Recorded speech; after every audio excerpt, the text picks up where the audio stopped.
Sir, हम सब लोग श्राद्ध मनाते हैं, लेकिन इसका रीजन क्या है? श्राद्ध के टाइम में सनातनी लोग अपने पूर्वजों को ऑफरिंग्स देते हैं, उन्हें याद करते हैं और उनकी आगे के लोगों में अच्छी यात्रा हो उसके लिए पूजा करते हैं और उन्हें भोजन इत्यादि देते हैं।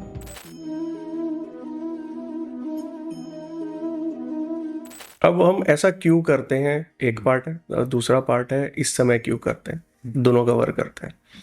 तो हम ऐसा क्यों करते हैं? तो मनुस्मृति में कहा गया है कि 3 पीढ़ी तक आत्मा का गोत्र से कनेक्शन रहता है। कुछ ट्रेडिशंस में 7 पीढ़ी भी बोला जाता है, 3 हो या 7 हो, पर कनेक्शन होता है, इस पे कोई डाउट नहीं है। तो आपके एंसेस्टर्स जो आगे के लोगों में जा चुके हैं, अपनी देह त्याग चुके हैं जो लोग, वो आपको अभी भी आशीर्वाद देते हैं और उनकी आपसे कुछ बेसिक एक्सपेक्टेशन होती है। सबसे बेसिक एक्सपेक्टेशन एक ही होती है कि उनका कुल आगे बढ़ता रहे, क्योंकि उनके कुल के कर्म भी उन्हें लग रहे हैं। हम ज्योतिष में देख सकते हैं पिता, उनके कर्म, ये सब भी हम आपके चार्ट से, हम किसी के भी चार्ट से हम ये पढ़ सकते हैं। तो हम लोग विवाह भी इसीलिए करते हैं कि आगे बच्चे हों, ये हमारे पितरों की तरफ एक रिस्पॉन्सिबिलिटी होती है। तो जब ये श्राद्ध का समय आता है तो जो एंसेस्टर जा चुके हैं, जो पूर्वज, अगेन आप चाहे 3 पीढ़ी मानते हो या 7 मानते हो, आप उन्हें उसमें उस तिथि के दिन, जिस तिथि के दिन वो गए थे, आप उनकी फेवरेट चीज़ें बनाते हो। आप ये मानते हो कि मैं ये ऑफर कर रहा हूँ, ये उन्हें मिल रही हैं, आप उन्हें प्रसन्न कर रहे हो। और क्योंकि वो आपको आशीर्वाद देने की स्थिति में है तो आप उनसे आशीर्वाद भी मांग रहे हो, मदद भी मांग रहे हो। और ये एंसेस्टर वर्शिप सिर्फ हिंदुओं में नहीं होती, बल्कि ये अक्रॉस कल्चर्स होती है।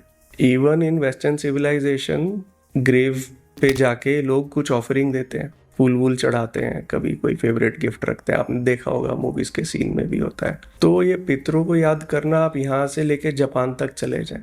बल्कि अभी पीछे मेरे परिवार के कुछ लोग बाली गए थे तो बता रहे थे कि वहाँ जो घर बनाते हैं बाली के हिंदू, उसमें आंगन में 3 मंदिर होते हैं, तीनों पीढ़ी के पितरों के लिए। और बड़ा आदमी वही होता है जिसने अपने रहने के एरिया से अच्छा एरिया अपने पितरों के लिए बना रखा है। कभी यहाँ भी ऐसा होता था, पर अब क्या है ना, अब तो स्क्वायर फुटों का ज़माना है, अब तो क्या ही बनेगा। पर एक ज़माने में इधर भी होता था। और खैर स्क्वायर फुट की भी बात नहीं है, ये ट्रेडिशन भी थोड़े थोड़े डाइल्यूट हो गए, थोड़े बाहर से लोग आए, ट्रेडिशन फॉलो करना बड़ा मुश्किल हो गया। आपके घर के बाहर कुछ बना हुआ ऐसा दिखेगा तो लोग समझ जाएंगे कौन है। और कुछ टाइम्स में ऐसा था कि आपको लूटना वगैरह अलाउड था। तो कई कारण हैं, पर जनरली पितरों को इसीलिए ऑनर किया जाता है, उनकी फेवरेट चीज़ें उन्हें दी जाती हैं। अब दूसरा पार्ट है टाइमिंग का। तो पितृपक्ष मॉनसून के बाद आता है। तो जब सूर्य कन्या राशि में होता है, वर्गों में, तो उसमें जो वेनिंग मून होता है, तब हम पितृपक्ष या ये श्राद्ध का जो समय है, तब हम उसको ऑब्जर्व करते हैं। Celebrate is half wrong, but observe करते हैं हम इसे। और स्पिरिचुअली भी आप देखो ना, वर्गो कन्या राशि में सूर्य नीच अभिलाषी होता है।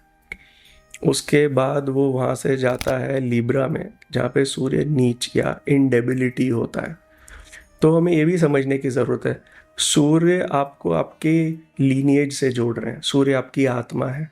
तो सूर्य जब नीच जा रहे हैं तो इसका मतलब उस समय आपकी एंसेस्टर्स को, सोर्स ऑफ यू, जो आपके सोर्स हैं, उन्हें भी थोड़ी सस्टेनेंस की ज़रूरत है।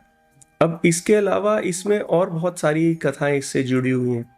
दानवीर कर्ण की भी कथा जुड़ी हुई है कि वो सिर्फ स्वर्ण दान करते थे, वो भोजन दान नहीं करते थे। उसके बाद जब वो अगले लोक में गए तो उन्हें सिर्फ स्वर्ण दिया गया, उन्हें भोजन नहीं दिया गया। तो फिर पितृपक्ष श्राद्ध के बाद जब उनके परिवार वालों ने यहाँ पे कुछ रिचुअल्स करे तो उन्हें वहाँ अगले लोक में भोजन मिला। पर ये कथा सिर्फ कर्ण की कथा नहीं है, हमें ये बताने के लिए कि अगले लोक में जाने के बाद भी हमारा वो बॉन्ड खत्म नहीं हुआ है उन एंसेस्टर्स से। वसीयत में आपको जो मिल गया आप सेलिब्रेट करें, बहुत अच्छी बात है, पर आपको भी उन्हें अगले लोक में सस्टेनेंस देनी है। तो इसलिए ये थोड़ा इम्पॉर्टेंट रिचुअल है, बट ये बहुत पब्लिक रिचुअल नहीं है।